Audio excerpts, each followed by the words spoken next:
ఒక్కసారి కొమ్మూరి గోల్డ్ కి కాల్ చేయండి. తాకట్లో ఉన్న మీ బంగారాన్ని విడిపించి మార్కెట్ ప్రైస్ కి వాళ్ళు కొనుక్కుని మిగతా డబ్బులు మీకు ఇచ్చేస్తారు. అందరికీ నమస్కారం. వెల్కమ్ టు మనం టీవీ. నేను మీ పవన్ బేస్వాడ. మనతో పాటు అడ్వకేట్ రజనీ గారు ఉన్నారు. మేడంతో మాట్లాడు.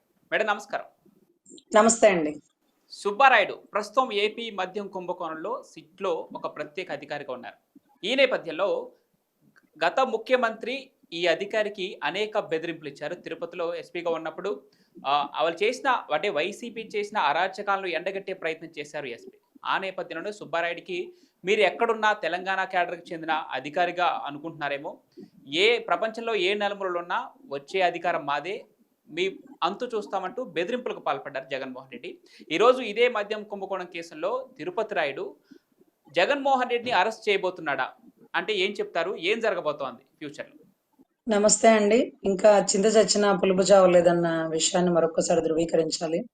ఈరోజు 151 సీట్లు కాస్త 11కు వచ్చినా సరే ఇంకా గౌరవ జగన్ రెడ్డి గారు ఎందుకు ప్రజలు మనల్ని తిరస్కరించారు, మనం ఏం చేయలేదు, ఏం చేస్తామని మాట ఇచ్చి ఏం మాట తప్పినాం, అమరావతి రైతులు గాని ఇసుక కార్మికులు గాని అసలు what ever it may B ప్రజలలో వ్యతిరేకత అనేది వచ్చిందండి. సో ఆ వ్యతిరేకతకి కారణాలు వెతుక్కోకుండా గత ప్రభుత్వంలో అంటే ఆయన హయాంలో తప్పుని ప్రశ్నించినటువంటి ఆఫీసర్లని బదలాయింపులు. తప్పు అంటే అంటే ఎవరు చేసినా తప్పే, ఎవరు ముఖ్యమంత్రి గారు వర్గం చేసినా తప్పే, ప్రతిపక్ష నాయకులు వర్గం చేసినా తప్పే. సో తప్పుని తప్పు అని ప్రశ్నించే సుబ్బరాయుడు గారు ఎన్నోసార్లు ట్రాన్స్ఫర్ కి గురయ్యారు, ఎన్నోసార్లు అవమానానికి గురయ్యారు. ఆయన ఇంకా కూడా బెదిరించినారు అనుకుంటున్నావేమో, నువ్వు తెలంగాణ క్యాడర్ అని, సప్త సముద్రాలు దాటైనా సరే తీసుకొస్తాను, ఇంకోటి ఇవన్నీ మనకి అనవసరపు మాటలు అన్నమాట. అసందర్భ ప్రేలాపన అంటారు చూడండి, అటువంటి పదాలు. సో ఈ రోజు గౌరవ జగన్ రెడ్డి గారు ఎవరిని దగ్గర తీస్తారు, ఎవరిని దగ్గర తీయరు, ఈ రెండు పదాలకి మనం అర్థం తెలుసుకోవాలి. ఎవరిని దగ్గర తీస్తారు అంటే చెక్కభజన చేసే ధనంజయ రెడ్డి గారిని. ఆయనేమి పెద్ద పెద్ద క్యాడర్ ఏం కాదండి.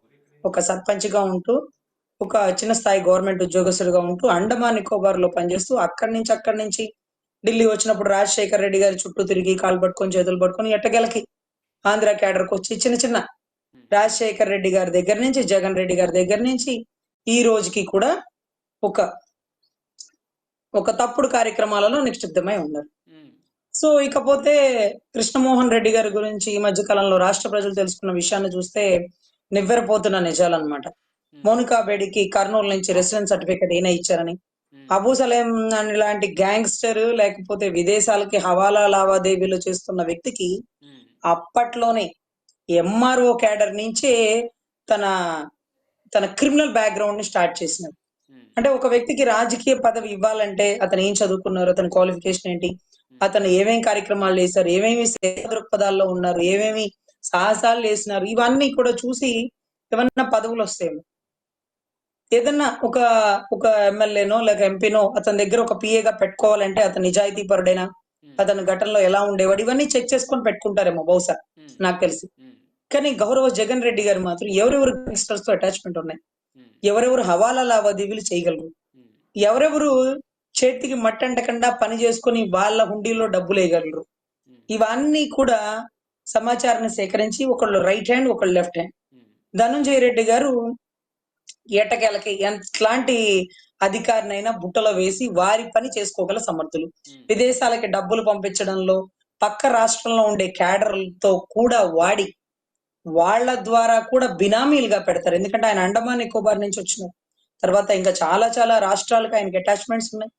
ఎవరెవరు బినామీలు ఏ రాష్ట్రంలో పెట్టారో ధనంజయ రెడ్డి గారికి తెలుసు. ఎవరెవరు గ్యాంగ్స్టర్లు, ఎవరెవరికి విదేశీ హవాలా లావాదేవీలు ఉన్నాయో కృష్ణమోహన్ రెడ్డి గారికి తెలుసు. ఒకళ్ళు రైట్ హ్యాండ్ ఒకళ్ళు లెఫ్ట్ హ్యాండ్. అంటే శంఖం చక్రం లాగా ఇద్దరిని పెట్టుకొని అయ్యగారు అన్ని కార్యక్రమాలు చేసినారు. ఇప్పుడు ఇలాంటి వ్యక్తులకి నిజాయితీ పరులు ఎందుకు నచ్చుతారండి? సుబ్బరాయుడు గారు లాంటి అధికారి, సార్ మీ వాళ్ళు తప్పు చేసి నువ్వెవడు చెప్పు నీకు చేస్తారు, మా వాళ్ళు తప్పు చేయనికే పుట్టినారు, మేము తప్పు చేయనికే అధికారంలోకి వచ్చినాం అంటూ మాట్లాడి ఆయన్ని అన్ని రకాలుగా ఇబ్బంది పెట్టి ట్రాన్స్ఫర్లు వేసేసి, గతంలో తిరుపతి నుంచి కూడా ట్రాన్స్ఫర్ వేసి చాలా ఇబ్బంది పెట్టిన పరిస్థితి ఉంది. చూసారా, సూర్యుడు ఉదయించినాడు మళ్ళీ అస్తమించినాడు అన్నట్టుగా ఈ రోజు ప్రభుత్వం పడిపోయింది. ఇప్పుడున్న కూటమి ప్రభుత్వం సుబ్బరాయుడు గారు లాంటి నిజాయితీ పరులకి మంచి అధికారంలో కూర్చోబెట్టారు, సిట్ అధికారంలో కూర్చోబెట్టారు.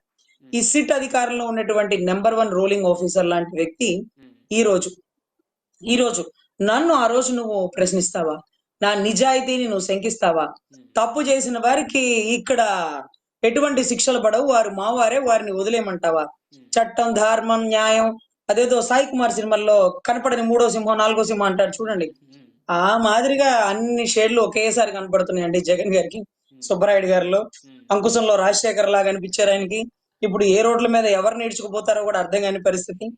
So whatever it may B, anyway, కర్మ బాగోక చిక్కలేదు, కాలం వచ్చి చిక్కినారు అని రెండు రకాలుగా ఈ రోజు సుబ్బరాయుడు గారు లాంటి నిజాయితీ గల వ్యక్తులు సిట్ అధికారంలో ఉండడం చాలా గర్వనీయం అండి. అదే రకంగా ఏ మాత్రం జంకు బెంకు లేకుండా, భయం లేకుండా గత ప్రభుత్వంలోనే ఎదిరించి మాట్లాడగల వ్యక్తి ఈ ప్రభుత్వంలో ఇంకా స్వేచ్ఛగా మంచి అధికారాన్ని వాడుకుంటాడని మనస్ఫూర్తిగా కోరుకుంటూ, అదే రకంగా అతి తొందరలో అరెస్ట్ అవబోతున్నటువంటి జగన్ రెడ్డి గారిని అంకుశంలో రాజశేఖర్ లాగా తీసుకెళ్లేటటువంటి ఎంతో మంది మంచి నిజాయితీ గల పోలీస్ ఆఫీసర్లు ఉండడం గర్వనీయం అండి.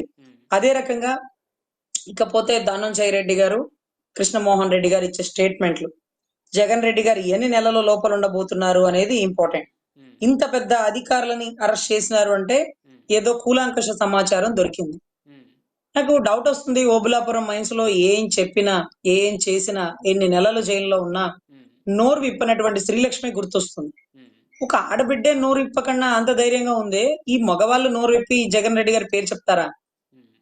తెలియట్లేదండి. ఎందుకంటే అప్పట్లో ఓబులాపురం మైన్స్ లో గాలి జనార్దన్ రెడ్డి గారి మైనింగ్ గానీ, what ever it may B, Rajasekhara Reddy గారికి సంబంధించి గానీ వీళ్ళెవరు ఎక్కడ కూడా పేరు స్లిప్ అవ్వలేదండి. బట్ ఇప్పుడు వీళ్ళిద్దరూ అరెస్ట్ అవ్వడం, వీళ్ళిద్దరు జగన్ రెడ్డి గారి పేరు చెప్పడం, దీని వెనకాల ఎంతవరకు కుట్రకోణం ఉందో తెలియటం లేదు. జగన్ రెడ్డి గారిని జైలుకి పంపించడమే కాదు, జగన్ రెడ్డి గారికి జైలుకి వెళ్లాలనుకుంటున్నారు. సానుభూతి యాత్రలో ఉండాలంటే ఆయన ఇమీడియట్ గా అరెస్ట్ అవ్వాలని ఆయన ఫిక్స్ అయిపోతున్నారు. సో కానీ మనం గమనిస్తే ఇన్ని మూటల డబ్బులు అంటూ చర్చించుకుంటున్నాం. కానీ ఒక్క మూట డబ్బు కూడా కనపడనీయకుండా, దొరకనీయకుండా ఎంత చాకచక్యంగా శకుని గనక పాచికలు పారుతాడు చూడండి, పాచికలు వేస్తాడు చూడండి, ఆ మాదిరిగా రాష్ట్రం మొత్తం ఓ పక్కన తిరుగుతుంటే ఒక్క మూట కూడా దొరకలేదు. అంటే దమ్ముంటే పట్టుకో షకావతు, పట్టుకుంటే వదిలేస్తా సిండికేట్. అసలు ఒక్క మూట దొరికినా సరే ఈడీ ఎంటర్ అయిపోతుందండి. 3,200 కోట్లు అనే ఫిగర్ చెప్తున్నాం గానీ ఈ రోజుకి డబ్బు దొరకట్లే, విదేశాలకు పంపించేసినారు. గతంలో కూడా ఆయన విదేశాల్లో విజయసాయి రెడ్డి గారు, అంటే A1 జగన్ రెడ్డి గారు, A2 విజయసాయి రెడ్డి, వీళ్ళిద్దరు కలిసి లండన్ వెళ్ళి అక్కడ ప్రత్యేక దీవులోని బ్యాంకర్లను కలిసినారు. అంటే డబ్బులన్నీ ఎప్పుడో దారి మళ్ళీ ఇచ్చేసినారు. మనము సినిమాల్లో చివరిలో వచ్చే క్లైమాక్స్ లాగా వచ్చింది ఈ రోజు సెట్. ఇక మనకి దొరుకుతారా అండి? శుభం కార్డు వేసే ముందు వస్తే యువర్ అండర్ అరెస్ట్ అనడం అయితే అనొచ్చు, కానీ డబ్బులు మూటలు.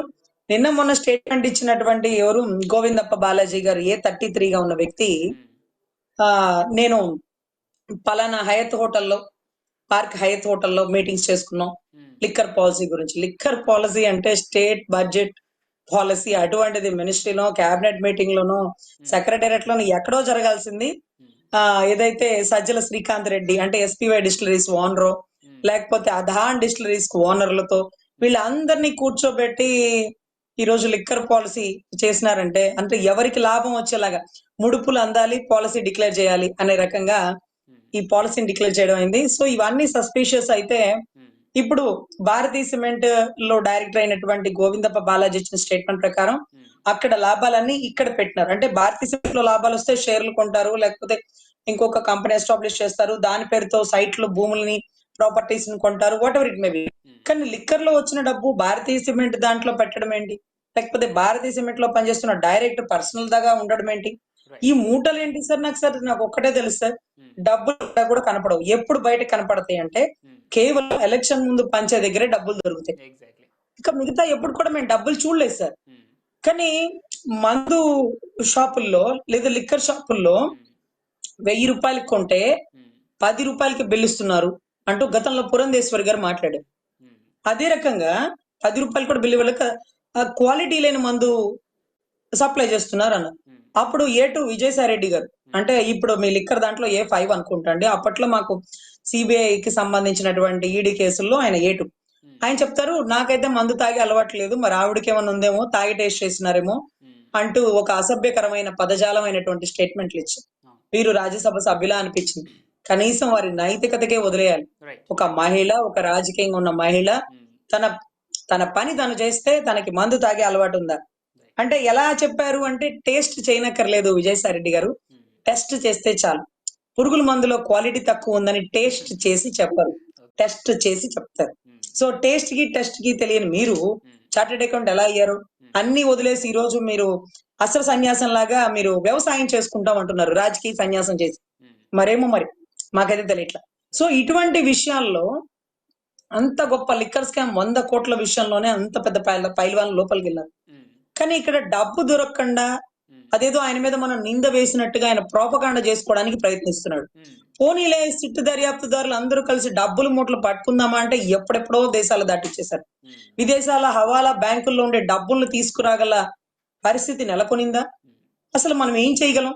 సిట్టు పరిధి ఎంతవరకు? విదేశాలు దాటి వెళ్ళగలుగుతుందా? ఇవన్నీ కూడా పునరాలోచన చేసుకుంటూ ఉండాలండి. అంటే ఒక ప్రోపకాండ అనేది ఆల్రెడీ అంబటి రాంబాబు పేరుని నాని స్టార్ట్ చేసేస్తున్నారు. రూపాయి డబ్బు దొరకలేదు, లిక్కర్ లో అన్యాయంగా మా నాయకుడిని అరెస్ట్ చేయబోతున్నారు అంటే వాళ్ళకి తెలుసు అనమాట. అరెస్ట్ అయిపోతున్నాడు అని తెలుసు కాబట్టి ముందు నుంచే డప్పు కొట్టేసుకుంటున్నారు. So whatever it may be, ఒక్కటే గుర్తు పెట్టుకోవాలండి, తప్పు చేసినోడు ఇవాళ కాకపోతే రేపు దొరుకుతాడు అనే దానికి నాందిగా ఏ సుబ్బరాయుడు గారిని నిజాయితీని అయితే శంకించి ట్రాన్స్ఫర్ చేసి పక్కన పడేశారో ఈ రోజు అదే సుబ్బరాయుడు గారి చేతిలో అరెస్ట్ అయ్యేటటువంటి దృశ్యం అంకుశంలో రాజశేఖర్ లాంటి పరిస్థితి. సో ఇవాళ దొరకని మూటలు రేపు దొరుకుతాయేమో మరి చూద్దాం. మూటలు దొరికినాయి అంటే రాష్ట్ర ప్రజల ముందు ఆయన దోషిగా నుంచుంటాడు.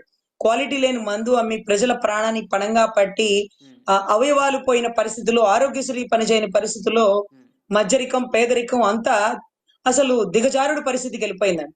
సో ప్రాణాలు కోల్పోయిన పరిస్థితి. వీటన్నిటికీ కారణం గత ముఖ్యమంత్రి అని తెలుసుకున్న ప్రజలు ఆయన 40% అభిమాన ఓటింగ్ కూడా ఆయన చేదరించుకునే పరిస్థితి 100కి 200 రెట్లు ఉందండి. ఇవాళ కాకపోతే రేపు దొరుకుతారు, కానీ దొరకడం అనేది పక్కానండి. Right. Thank you madam. Thank you so much for your valuable time. నమస్తే.